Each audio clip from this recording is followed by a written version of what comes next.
जय हिंद दोस्तों। आज हम पढ़ने वाले हैं श्वसन तंत्र के बारे में। श्वसन तंत्र जो है साइंस मैराथन क्लास का चौथा टॉपिक है। इसके पहले हम 3 टॉपिक पढ़ चुके हैं, कोशिका, पाचन तंत्र, उत्सर्जन और अब बारी है श्वसन की। तो श्वसन की चर्चा करने से पहले इन सभी की लिंक आपको डिस्क्रिप्शन में मिल जाएगी। तो श्वसन की परिभाषा समझें। श्वसन तंत्र का मतलब है एक ऐसा सिस्टम जो हमारे शरीर के किसी एक कार्य को संपन्न करने के लिए शरीर के बहुत सारे अंग एक साथ मिलकर कार्य करें। अब जो श्वसन की क्रिया है इसमें आप लोगों ने पढ़ा होगा कि हम ऑक्सीजन का ग्रहण करते हैं और कार्बन डाइऑक्साइड को छोड़ देते हैं।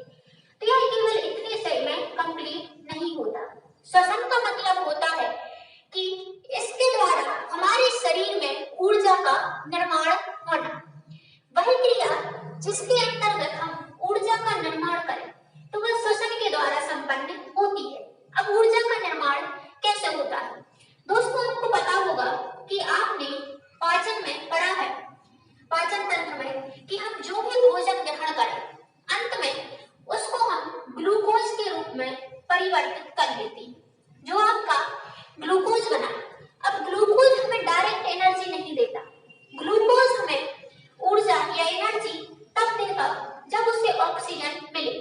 तो हम श्वसन के दौरान जैसे ही ऑक्सीजन का क्या करें, ग्रहण, तो ऑक्सीजन का ग्रहण करने पर इन दोनों के मिलने से ऑक्सीकरण की क्रिया संपन्न होती है। जब ऑक्सीकरण की क्रिया संपन्न हो जाएगी तो ऑक्सीकरण के पश्चात कार्बन डाइऑक्साइड बाहर निकल जाएगा, जल बन जाएगा और हमारे शरीर में ऊर्जा का निर्माण हो जाएगा और यह ऊर्जा होगी 38 एटीपी ऊर्जा।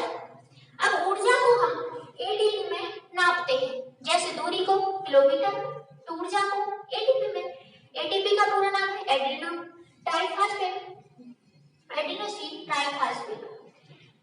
नेक्स्ट जो है, जब हमने ऊर्जा का निर्माण कर लिया तो हमारी श्वसन की क्रिया संपन्न हो गई। अब जो श्वसन की क्रिया है यह 3 स्टेप में कंप्लीट होती है। इसके चरण कितने हैं? 3। पहला है बाह्य श्वसन या फिर फुफ्फुस श्वसन।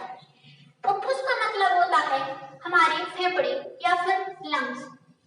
जहां जहां फुफ्फुस शब्द मिला हो समझ लेना चर्चा हो रही है फेफड़ों की। फुफ्फुस को इंग्लिश में कहा जाता है पल्मोनरी। क्या कहा जाता है? पल्मोनरी। तो पल्मोनरी शब्द मिले या फिर फुफ्फुस शब्द मिले तो चर्चा होती है फेफड़ों की। तो हमारे शरीर में वह क्रिया जो फेफड़ों द्वारा संपन्न हो तो उसे बाह्य श्वसन कहेंगे या फिर फुफ्फुस श्वसन। दूसरी जो इसका स्टेप है वह है गैसों का परिवहन। अब जब आपने श्वसन के अंतर्गत ऑक्सीजन को ग्रहण कर लिया तो उस ऑक्सीजन को अपने उद्देश्य वाले से तक पहुंचाना, जहां पर हम उस ऑक्सीजन की सहायता से ऊर्जा का क्या कर सकें, निर्माण कर सकें। तब उस गैसों में उस ऑक्सीजन को क्या करेंगे, हम परिवहन करेंगे। तो नेक्स्ट स्टेप हो जाता है गैसों का परिवहन। तीसरा जो स्टेप है वह है आंतरिक या कोशिकीय श्वसन। अब जो ऑक्सीजन जो है यह परिवहन के द्वारा जहां पर पहुंची वहां पर होगा आंतरिक श्वसन। तो ये कहाँ जाती है? यह हमारी कोशिकाओं के पास जाती है।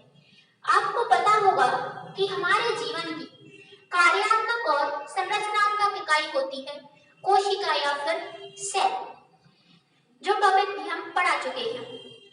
प्रत्येक सजीव की जीवन की छोटी से छोटी इकाई है कोशिका।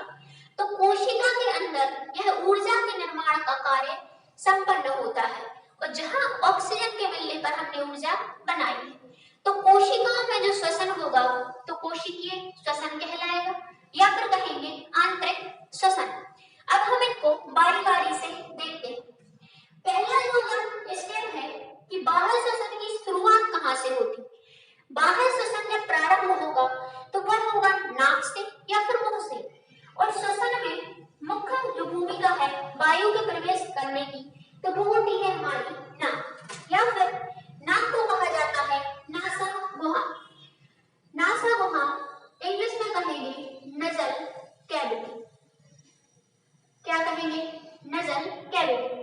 तो नासा वहां से जब हवा प्रवेश की तो हमने उसमें से ऑक्सीजन का क्या किया, ग्रहण किया। और जब फेफड़ों द्वारा कार्बन डाइऑक्साइड को छोड़ा जाएगा तो नाक के ही माध्यम से हम ऑक्सीजन कार्बन डाइऑक्साइड को छोड़ देंगे। तो नासा वहां ने दो कार्य किए, ऑक्सीजन का ग्रहण और कार्बन डाइऑक्साइड को छोड़ दिया। अब इनको दोनों के अंदर नासा वहां में और क्या क्या चीज है देखिए, जो हमारी नासा वहां है या फिर नजल कैविटी, या जहां से हवा प्रवेश करेगी, तो नजल कैविटी में हमारे नाक में दो छिद्र होते हैं। कितने छिद्र होते हैं? दो। तो उन दो छिद्रों को कहा जाता है नासा छिद्र। क्या कहेंगे? नासा छिद्र। नासा छिद्र को कहा जाता है नॉस्ट्रिल्स। क्या कहेंगे? नॉस्ट्रिल्स। तो वही हवा नासा छिद्र से प्रवेश करेगी। नासा छिद्र में जैसे ही वायु ने प्रवेश किया तो नासा छिद्र के अंदर होते हैं रोम, हल्के हल्के से रोम आपने देखे होंगे, नाक के अंदर पाए जाते हैं। तो इन रोम को कहा जाता है नजल हेयर। क्या कहेंगे? Nasal hair. तो नाक के जो बाल हैं उन्हें नजल हेयर कहा जाता है, और नजल हेयर का वास्तव में नाम होता है सीलियर। क्या नाम होता है? सीलियर। अब सीलियर कार्य करता है कि आपने जो भी हवा ग्रहण की है इस हवा को छानेगा, क्योंकि आप जो हवा ग्रहण कर रहे हैं ऐसा जरूरी नहीं है कि आप एक अच्छे शुद्ध एरिया में हो, कभी धूल भरे एरिया में भी रहते। तो जो धूल के छोटे छोटे से कण हैं उनको छानने का कार्य हमारी नाक के अंदर उपस्थित बाल करते थे। तो नाक जो है, नाक में दो छिद्र हैं, नासा छिद्र। नासा छिद्र में जब हवा गई तो उसके अंदर जो रोम उपस्थित हैं जिन्हें कहते हैं सीलिया, सीलिया ने हमारी हवा को छाना और अब हमें शुद्ध हवा अंदर प्राप्त हो गई। उस शुद्ध हवा को आगे की ओर बढ़ाएं तो फिर मिलेगा ग्रसनी। ग्रसनी जो है वह हमारे गले में पाई जाती, यहाँ पीछे साइड ग्रसनी मिलेगी, जिसे क्या कहा जाएगा? फेरेंक्स। फिर यही हवा फेरेंक्स से होते हुए आपकी श्वास नली में प्रवेश कर जाती है। श्वास नली अर्थात ट्रैकिया। जब हवा श्वास नली में प्रवेश कर गई तो श्वास नली दोनों फेफड़ों को अलग अलग इस हवा को क्या कर देगी? विभाजित कर देगी। अब जब हवा आपके फेफड़ों को प्राप्त हो गई तो अब कार्य करेंगे हमारे फेफड़े। फेफड़े ऑक्सीजन को क्या कर लेते हैं? ग्रहण कर लेते हैं और कार्बन डाइऑक्साइड को बाहर निकाल देते हैं। जैसे ही फेफड़ों ने कार्बन डाइऑक्साइड बाहर निकाली तो फिर वो श्वास नली, फिर ग्रसनी और नासा वहां द्वारा बाहर निकल जाती है। अब फेफड़ों के बारे में थोड़ा सा पढ़ें कि फेफड़े जो है, अभी बताया कि एक नाम मिलता है फुफ्फुस या फिर पल्मोनरी। तो पल्मोनरी शब्द से ही बना है पल्मोनोलॉजी। पल्मोनोलॉजी जो है यह कहलाता है कि हमारे विज्ञान की वह शाखा जिसके अंतर्गत हम फेफड़ों का अध्ययन करें, तो पल्मोनोलॉजी हो गया। अब हमारे शरीर में जितने भी कोमल अंग हैं, जैसे हमारा हृदय, हमारे फेफड़े और जैसे यकृत, हर एक कोमल अंग को या फिर मुलायम अंगों को बाहर से सुरक्षा देने के लिए एक झिल्ली पाई जाती है या फिर बाहरी आवरण पाया जाता है। तो जो बाहरी आवरण है या फिर बाहरी झिल्ली है वह फेफड़ों की दो प्रकार की है। एक का नाम है पैराइटल प्लूरा और दूसरे का नाम है मिसरल प्लूरा, जिसको हम डायग्राम में विस्तृत समझेंगे। अभी याद कर ले कि फेफड़ों में दो झिल्लियां हैं, पैराइटल प्लूरा और मिसरल प्लूरा। अब जो फेफड़ों का साइज है, हमारा जो दायां फेफड़ा है वो आयताकार में थोड़ा सा बड़ा है और बायां फेफड़ा आकार में थोड़ा छोटा, क्योंकि हमारे बाएं साइड हृदय स्थित है और हृदय के कारण फेफड़े का आकार थोड़ा सा छोटा हो गया। रंग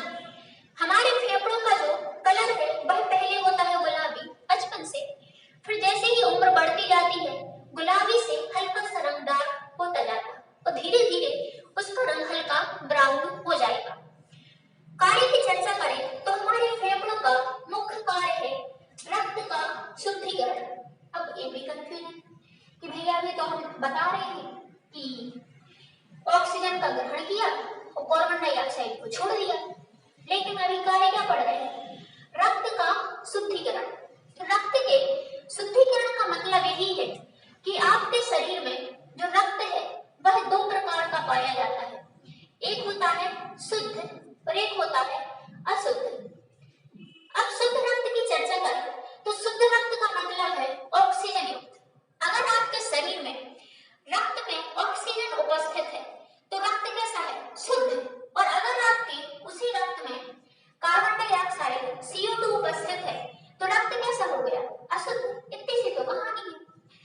तो फेफड़े जो है यह कार्य करते हैं कि आपके रक्त में से कार्बन डाइऑक्साइड का अवशोषण करेंगे और उसमें ऑक्सीजन डालेंगे। तो ऑक्सीजन का हमने क्या किया था? ग्रहण। और कार्बन डाइऑक्साइड को क्या किया था? बाहर छोड़ा था। तो फेफड़ों ने अशुद्ध रक्त को बदल दिया शुद्ध रक्त में। तो रक्त के शुद्धिकरण का कार्य करते हैं फेफड़े और शुद्धिकरण को कहा जाता है प्यूरिफिकेशन।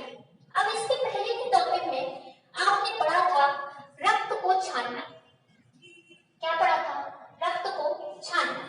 अब छानने की क्रिया कहलाती है फिल्ट्रेशन। क्या कहलाती? फिल्ट्रेशन।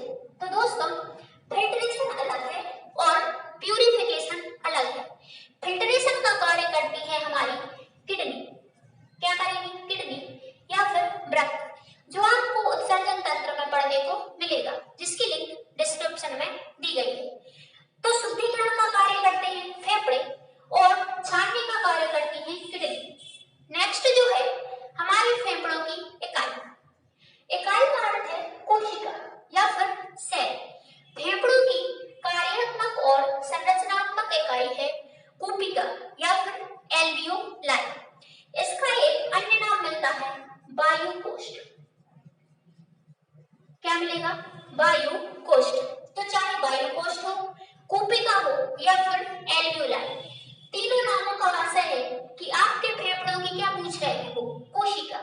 इसके बाद देखते हैं हम कि हमारा जो बाह्य श्वसन है वो इतने प्रकार से कंप्लीट हुआ है। तो अब इसको हम फेफड़ों के डायग्राम में एक बार और विस्तृत तरीके से समझ लें। तो चलते हैं हम डायग्राम की। डायग्राम पर आए तो ये फेफड़ों का डायग्राम है। फेफड़ों के डायग्राम में देखें कि हमारे शरीर में अंदर संरचना कैसी कैसी पाई जाती है। तो नासा वहां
वॉइस बॉक्स।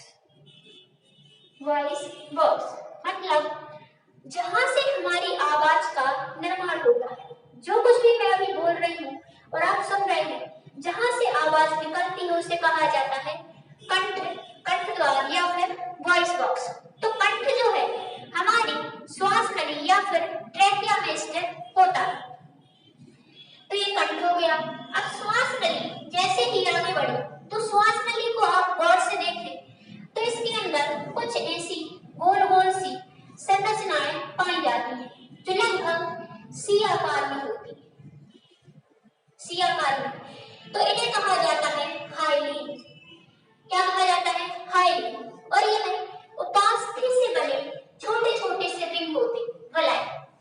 तो हाइलीन जो है यह कार्य करती है कि जो भी आप श्वसन के दौरान हवा को ग्रहण करें तो यह श्वसन के दौरान श्वास नली को फुलाए रखता है।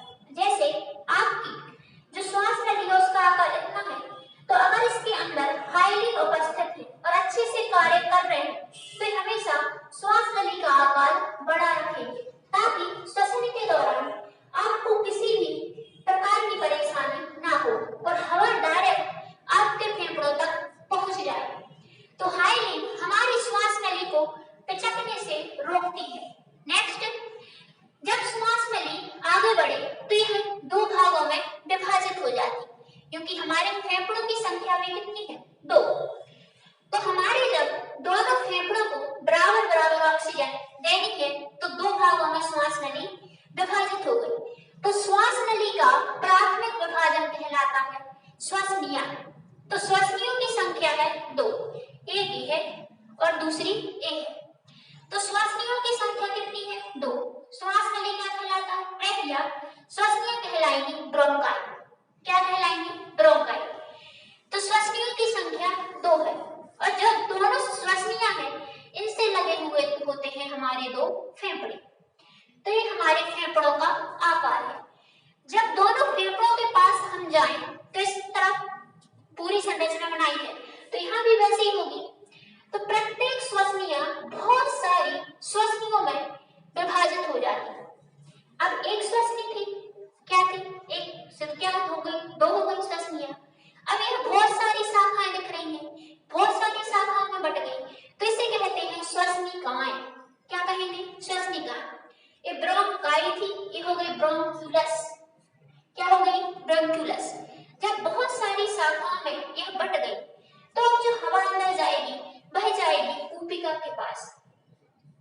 यह जो गोल गोल संरचना दिख रही है हर एक श्वसनिकाओं के पास उपस्थित है, यह कूपिकाएं है।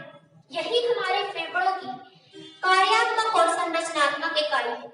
कूपिका का नाम है एल्वियोलाई या फिर वायुकोश। अब जो ऑक्सीजन आपने ग्रहण किया वो श्वास नली से आया श्वसनियों में और श्वसनियों से फेफड़ों में प्रवेश किया और फेफड़ों में कहाँ पहुंचा? कूपिकाओं के पास। अब जो श्वसन की क्रिया को संपन्न करेगी वह कार्य करेगी हमारी कूपिका। कूपिकाओं का आकार देखें तो अंगूर के गुच्छे के समान दिखाई देता है। और इसमें जो देखें अगर आप, प्रत्येक फेफड़े को जो बाहरी आवरण से सुरक्षित किए हुए है, प्रत्येक फेफड़े के ऊपर पाई जाती है विसरल प्लूरा। मतलब फेफड़ों की झिल्ली का नाम है विसरल प्लूरा। विसरल प्लूरा इस फेफड़े पर भी पाई जाएगी और इस पर भी पाई जाएगी, लेकिन दोनों फेफड़ों को सम्मिलित रूप से जो इकट्ठा कवर कर दे, दोनों को एक साथ सुरक्षा दे दे, तो दोनों को एक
कूपिकाओं का आकार कैसा हो गया, बड़ा। तो इसमें फेफड़ों को उठाने और नीचे गिराने में सहायता करने वाला जो मांसपेशीय संरचना है वो है डायफ्राम। डायफ्राम जो है यह श्वसन में पूरी सहायता करेगा। अगर डायफ्राम नहीं होता तो आप 1 मिनट भी जिंदा नहीं रह सकते। कई बार दुर्घटनाओं में डायफ्राम टूट जाता है और इंसान की मृत्यु हो जाती है क्योंकि उसके अंदर श्वसन की क्रिया संपन्न नहीं हुई। अब आपने अभी पढ़ा है कि फेफड़ों का मुख्य कार्य है रक्त का शुद्धिकरण। तो अब हम देखेंगे कि रक्त का शुद्धिकरण कैसे होता है। तो रक्त के शुद्धिकरण की क्रिया की ओर चले हम।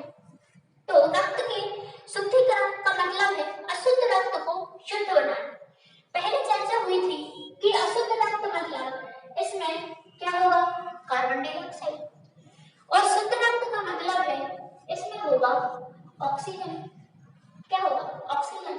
सिर्फ यही अंतर है कि अशुद्ध रक्त है तो कार्बन डाइऑक्साइड है और शुद्ध रक्त है तो ऑक्सीजन है।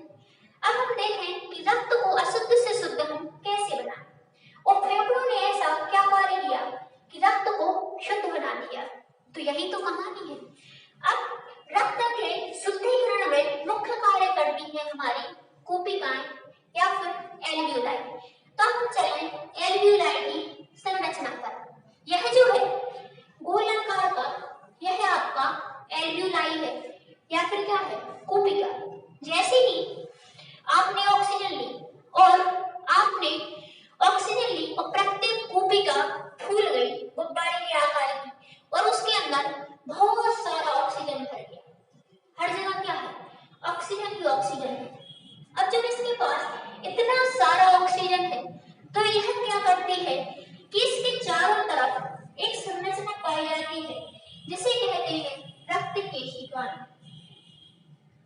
रक्त केशिका, ब्लड कैपिलरीज, जो अशुद्ध रक्त भी रखती है और शुद्ध रक्त भी रखती है। अब जो रक्त केशिकाएं हैं इनके पास अभी अशुद्ध रक्त है।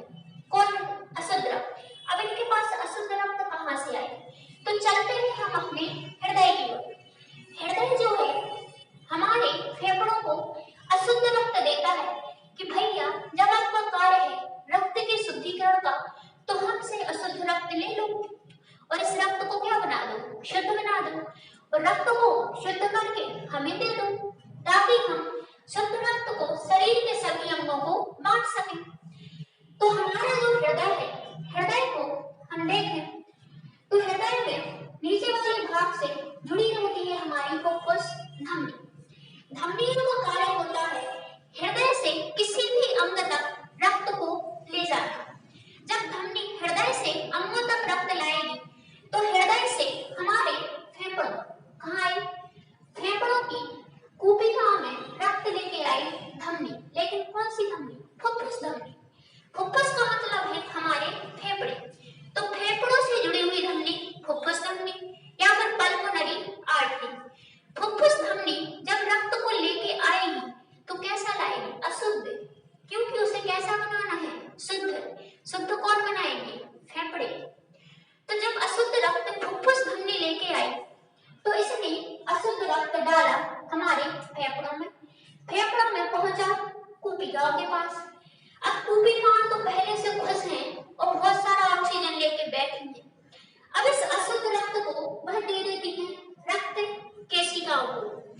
रक्त केशिकाओं को जैसे ही कार्बन डाइऑक्साइड युक्त रक्त मिला, अशुद्ध रक्त मिला, यह अपने पास अशुद्ध रक्त रखेगी और कहेगी कि अब आदान प्रदान कर लो। भैया तुम्हारे पास ऑक्सीजन है तो हमें दे दो, हमारा रक्त शुद्ध हो जाएगा, और कार्बन डाइऑक्साइड वापस ले लो और वापस उसे बाहर छोड़ देना।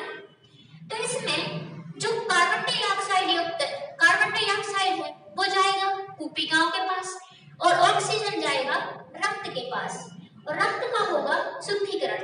तो यहाँ पर जब कार्बन डाइऑक्साइड इस तरफ जाएगा और ऑक्सीजन इस तरफ आएगा तो दोनों के मध्य क्रिया होती है विसरण की। किसकी क्रिया, विसरण। तो विसरण की क्रिया के माध्यम से यह दोनों का आदान प्रदान होता है कि कार्बन डाइऑक्साइड कूपिका के पास और ऑक्सीजन रक्त के पास। अब यह जो कार्बन डाइऑक्साइड युक्त रक्त था धीरे धीरे यह बनेगा ऑक्सीजन युक्त और इनमें भर जाएगी ऑक्सीजन। क्या भर गई? ऑक्सीजन। जैसे ही यहाँ पर सभी जगह ऑक्सीजन भर गए तो कूपिकाओं को क्या मिल गए? Carbon dioxide. सभी जगह क्या हो गए? Carbon dioxide. अब कूपिकाएं जो है इस कार्बन डाइऑक्साइड को वापस उसी रास्ते से भेज देंगी जिस रास्ते से वह लेकर आएंगे। फिर आएगी श्वसनिकाओं में, श्वसनिकाओं से आई श्वसनिया, श्वसनिया से श्वास नली, ग्रसनी, नासागुहा और मुखगुहा द्वारा हमने कार्बन डाइऑक्साइड को बाहर निकाल दिया। अब जो आगे की प्रोसेस है वह यह होती है कि जो ऑक्सीजन युक्त शुद्ध रक्त है, रक्त जो शुद्धिकरण हो गया, प्यूरिफिकेशन हो गया, यह रक्त केशिकाएं इस शुद्ध रक्त को देती हैं फुफ्फुस सिरा को। किसको देगी? फुफ्फुस सिरा को। सिराएं हमारे शरीर में किसी भी अंग से हृदय तक रक्त को वापस लेके आती है। तो सिरा जो हमारे फेफड़ों से जुड़ी होगी उसका नाम में क्या होगा? फुफ्फुस सिरा, पल्मोनरी वेन्स। तो फुफ्फुस सिरा इस शुद्ध रक्त को लाएगी और दे देगी हृदय के पास। अब हृदय इस शुद्ध रक्त को शरीर के सभी अंगों को दे देगा, भैया तुम भी ले लो, तुम भी ले लो, ताकि शरीर का प्रत्येक अंग ऊर्जा का क्या करे? निर्माण करे और हमें एनर्जी मिलती रहे। तो इतनी प्रोसेस थी हमारी बाह्य श्वसन की या फिर कहें फुफ्फुस श्वसन की कि कैसे हमने ऑक्सीजन को लिया, फेफड़ों में प्रवेश हुई, कूपिकाओं ने कैसे कार्य किया और रक्त का हुआ शुद्धिकरण। फेफड़ों ने रक्त को शुद्धिकरण कर दिया। अब और गैसों का अब होगा क्या? परिवहन। तो अब हम चलते हैं हमारे श्वसन के दूसरे स्टेप की ओर और आगे की ओर। जैसा कि हमने श्वसन का पहला स्टेप कंप्लीट कर लिया था। पहला स्टेप हमने पढ़ा था बाह्य श्वसन। बाह्य श्वसन या फिर कहे फुफ्फुस श्वसन जो फेफड़ों द्वारा संपन्न हुआ था। फेफड़ों द्वारा ऑक्सीजन का अवशोषण हुआ और हमने देखा था कि कैसे हमारे फेफड़ों ने हमारे रक्त के शुद्धिकरण का कार्य संपन्न किया। अब जब हमने ऑक्सीजन को ग्रहण कर लिया और कार्बन डाइऑक्साइड को बाहर छोड़ दिया तो हमारी श्वसन का दूसरा स्टेप आता है गैसों का परिवहन। अब जब हमने ऑक्सीजन को ग्रहण किया है तो उसका आदान और प्रदान कैसे करेंगे? तो परिवहन का अर्थ है कि परिवहन जो है वह क्या परिभाषित करता है? तो परिवहन का मतलब होता है ऑक्सीजन का फेफड़ों से प्रत्येक कोशिका तक पहुंचना। अब फेफड़ों ने ऑक्सीजन को ग्रहण तो कर लिया, अब इस ऑक्सीजन को हमारे शरीर की प्रत्येक कोशिका तक पहुंचाना ही क्या है? परिवहन।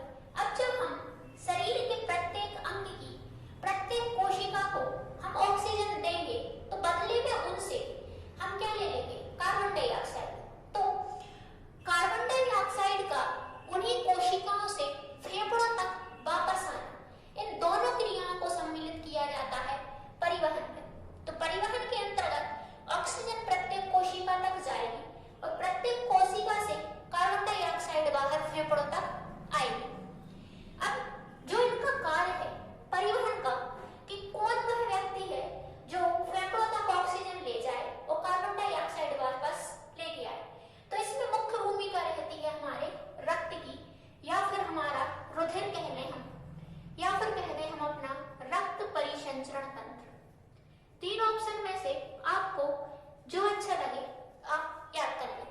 या फिर क्वेश्चन पूछा जाएगा कि मानव शरीर में गैसों के परिवहन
3O2 बन जाएगा और इसे कहा जाता है ऑक्सी हीमोग्लोबिन।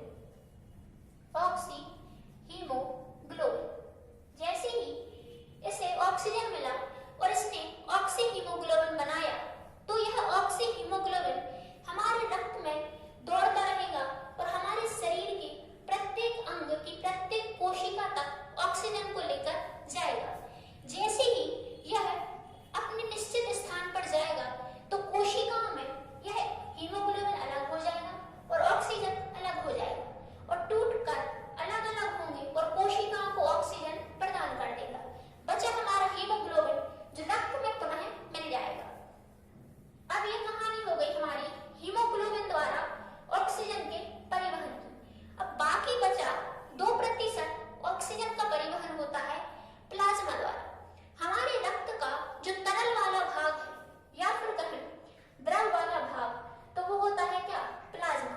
तो बाकी का बचा 2% ऑक्सीजन का परिवहन प्लाज्मा कर देता है और हमारे ऑक्सीजन के परिवहन का कार्य संपन्न हुआ। अब देखते हैं हम कार्बन डाइऑक्साइड का परिवहन। कार्बन डाइऑक्साइड का परिवहन करने वाले बहुत सारे लोग हैं, जिनमें से अब पहला तो है हमारा हीमोग्लोबिन। हीमोग्लोबिन ऑक्सीजन और कार्बन डाइऑक्साइड दोनों का परिवहन करता है। यहाँ से सबसे ज्यादा को क्या लेके गया? ऑक्सीजन। लेकिन बदले में वह केवल और केवल 20 या 25% ही कार्बन डाइऑक्साइड को वापस लेके आता है।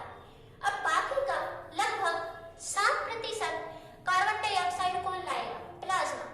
यहाँ 2% ऑक्सीजन लेके गया था, वहां से 7% कार्बन डाइऑक्साइड वापस लेके आएगा। अब कोशिकाओं से जब 25% हीमोग्लोबिन द्वारा और 7% प्लाज्मा द्वारा कार्बन डाइऑक्साइड आ गया, फिर अभी भी बहुत सारा कार्बन डाइऑक्साइड बचा है जो वापस आना है। तो बाइकार्बोनेट्स द्वारा लगभग 70% कार्बन डाइऑक्साइड का परिवहन होता है। अब क्वेश्चन है कि बाइकार्बोनेट्स क्या है? तो इसको अलग करें हम कि बाइकार्बोनेट्स जो यौगिक है, यह भी क्या है? यौगिक जो हमारे रक्त में जैसे सोडियम है और क्या है? पोटेशियम। क्या है? पोटेशियम। तो यह दोनों जब हमारे रक्त में उपस्थित होते हैं तो इनसे जब हमारा कार्बोनेट समूह जुड़ जाता है तो वो कहलाते हैं बाइकार्बोनेट्स। और यह जब कार्बन डाइऑक्साइड इनसे जुड़ गई तो यह इस प्रकार के यौगिक बना लेता है और कार्बन डाइऑक्साइड का परिवहन कर देगा। और इस क्रिया द्वारा लगभग 70% कार्बन डाइऑक्साइड परिवहन होती है। बाकी बची हुई कार्बन डाइऑक्साइड का परिवहन करते हैं कार्बो एमिनो यौगिक। यह भी एमिनो जो एसिड है वह भी हमारे रक्त में उपस्थित होते हैं जो कार्बो एमिनो यौगिकों द्वारा कार्बन डाइऑक्साइड के परिवहन का कार्य संपन्न करते हैं। इस तरह गैसों के परिवहन की क्रिया संपन्न होती है। हर एक कोशिका को ऑक्सीजन मिल गई और वहां से कार्बन डाइऑक्साइड वापस आ गई और फेफड़ों द्वारा कार्बन डाइऑक्साइड को बाहर छोड़ दिया। अब हम देखते हैं कि आंतरिक श्वसन की क्रिया कैसे होती है या फिर कोशिकाओं में श्वसन का कार्य कैसे संपन्न होगा। श्वसन का हमारा तीसरा स्टेप है आंतरिक या कोशिकीय श्वसन। इसके पहले हमने देखा था बाह्य और फुफ्फुस श्वसन, फिर देखा था गैसों का परिवहन और तीसरा जो स्टेप है वह है आंतरिक या कोशिकीय श्वसन। जब गैसों के परिवहन की क्रिया संपन्न हुई और प्रत्येक कोशिका को ऑक्सीजन मिल गई, तब वह जो घटना घटती है वह होती है आंतरिक या कोशिकीय श्वसन। अब इसकी परिभाषा है कि ग्लूकोज का ऑक्सीजन की उपस्थिति में एंजाइमों द्वारा कोशिका में ऑक्सीकरण होना या फिर कहें ऊर्जा का निर्माण होना ही क्या कहलाएगा? आंतरिक श्वसन या फिर कोशिकीय श्वसन। तो ऊर्जा का निर्माण करें या फिर कहें कि जब ग्लूकोज से ऑक्सीजन मिली और एंजाइमों द्वारा कोशिका में ऑक्सीकरण हो गया तो हो गया कोशिकीय श्वसन। अब हम नेक्स्ट देखते हैं कि जब कोशिकीय श्वसन हुआ, हर एक कोशिका में ऊर्जा का निर्माण हुआ, फिर किन दो स्टेप में होता है? तो पहला स्टेप है क्रेब्स चक्र द्वारा और दूसरा है ग्लाइकोलाइसिस द्वारा। अब क्रेब्स चक्र जो है इसकी खोज क्रेब्स वैज्ञानिक ने की थी, इसलिए इनके नाम पर पड़ गया क्रेब्स चक्र द्वारा। मानव शरीर में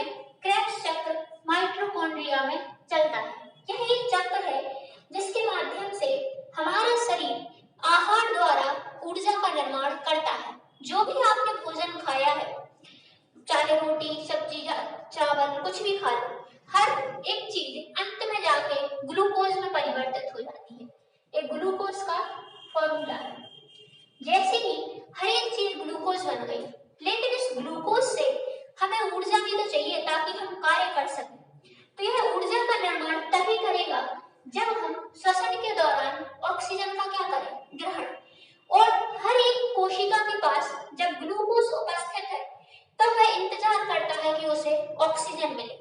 और जैसे ही हमारा हीमोग्लोबिन ऑक्सीजन यहाँ पर हर एक कोशिका के पास छोड़कर गया, तो तुरंत ऑक्सीजन और ग्लूकोज क्रिया करते हैं और इनके मध्य जो क्रिया होती है वह होती है ऑक्सीकरण की क्रिया। और ऑक्सीकरण की क्रिया को संपन्न करने के लिए एक चक्र चलता है जिसे क्रेब्स चक्र कहा जाता है। जैसे ही क्रेब्स चक्र संपन्न हुआ तो हमने ऊर्जा का निर्माण किया और ऊर्जा का निर्माण होती है हमारी एटीपी के रूप में। ऊर्जा के निर्माण के दौरान जल भी निर्मित हुआ और कार्बन डाइऑक्साइड भी बन गई। और इसी कार्बन डाइऑक्साइड को लेके कार्बन डाइऑक्साइड को परिवहन करने वाले सभी जैसे हीमोग्लोबिन, प्लाज्मा, बाइकार्बोनेट्स और कार्बोएमिनो हो गए, सभी कार्बन डाइऑक्साइड को लेकर बाहर जाएंगे और फेफड़ों द्वारा उसको बाहर छोड़ दिया जाएगा। तो पहला है क्रेब्स चक्र द्वारा माइटोकॉन्ड्रिया में क्रिया हो गई, अर्थात आंतरिक श्वसन का आधा कार्य संपन्न हुआ। और इसे दूसरा नाम मिलता है ऑक्सीश्वसन, क्योंकि यह पूरी क्रिया ऑक्सीजन की उपस्थिति में संपन्न हुई। नेक्स्ट जो है ग्लाइकोलाइसिस द्वारा। ग्लाइकोलाइसिस की क्रिया हमारे शरीर के जीव द्रव्य में संपन्न होती है। अब जीव द्रव्य जो है वह दो भागों में बटा रहता है, एक कोशिका द्रव्य और एक केंद्रक द्रव्य। अब जो कोशिका है इसे मान लें कोशिका और इसे मान लें केंद्रक। तो हमारी कोशिका के अंदर जो जीवन का भौतिक आधार है उसे कहा जाता है जीव द्रव्य, जो आप डिटेल में कोशिका वाले टॉपिक में देख सकते हैं। और कोशिका और केंद्रक दोनों में या फिर जीव द्रव्य में जो क्रिया संपन्न हो तो उसे कहते हैं ग्लाइकोलाइसिस, लेकिन यह ऑक्सीजन की अनुपस्थिति में होती है और ऐसा श्वसन कहलाता है अनॉक्सी श्वसन, जिसमें ऑक्सीजन की आवश्यकता नहीं है।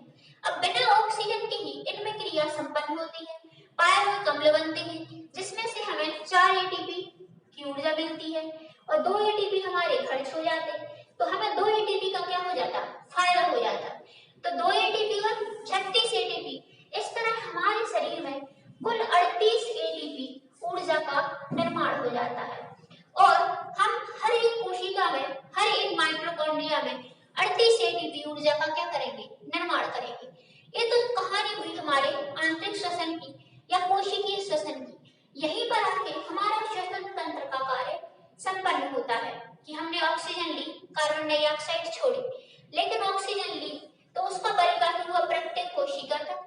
प्रत्येक कोशिका ने ऊर्जा का निर्माण किया, कार्बन डाइऑक्साइड रिलीज की और फेफड़ों द्वारा कार्बन डाइऑक्साइड बाहर निकाल दी, तो श्वसन का कार्य संपन्न है। अब इस श्वसन तंत्र से क्वेश्चन कैसे बनते हैं, थोड़ा उन पर विचार करें। जैसे पहला क्वेश्चन बनता है श्वसन दर। श्वसन दर का मतलब है कि हम कौन सी रेट से या फिर हम 1 मिनट में कितनी बार श्वसन करते हैं। तो 1 मिनट में हम लगभग 17 से 18 बार सांस लेते हैं और छोड़ते हैं, तो यही कहलाता है श्वसन दर। एक कहानी है व्यस्क की। जो व्यक्ति व्यस्क है या फिर जो बच्चे व्यस्क हो गए, किशोरावस्था में प्रवेश कर गए, तो उनकी श्वसन दर लगभग 17 से 18 बार प्रति मिनट होगी। और अगर बच्चों में वही देखें तो लगभग 20 बार, वह 20 बार सांस लेते हैं और छोड़ते हैं। नेक्स्ट जो क्वेश्चन है वह है श्वसनीय आयतन। श्वसनीय आयतन की कहानी है टाइडल वॉल्यूम की, कि जब हम एक बार सांस लें और एक बार छोड़ें तो हमारे फेफड़े जो फूलते हैं, उन फेफड़ों को फूलने में लगभग हमारे फेफड़ों में कितनी हवा भर जाएगी। तो हमारे फेफड़ों के अंदर जो हवा भरने का जो आयतन है, आयतन मतलब जैसे आप किसी एक बर्तन को लें और उस बर्तन में आप उस जल को भरें, पानी को भरें। जैसे 1 लीटर की बोतल है तो आप उसमें कितना जल भरेंगे, 1 लीटर, तो वो उसका आयतन है कि 1 लीटर उसका क्या है, आयतन। वैसे ही जब श्वसन के दौरान हमारे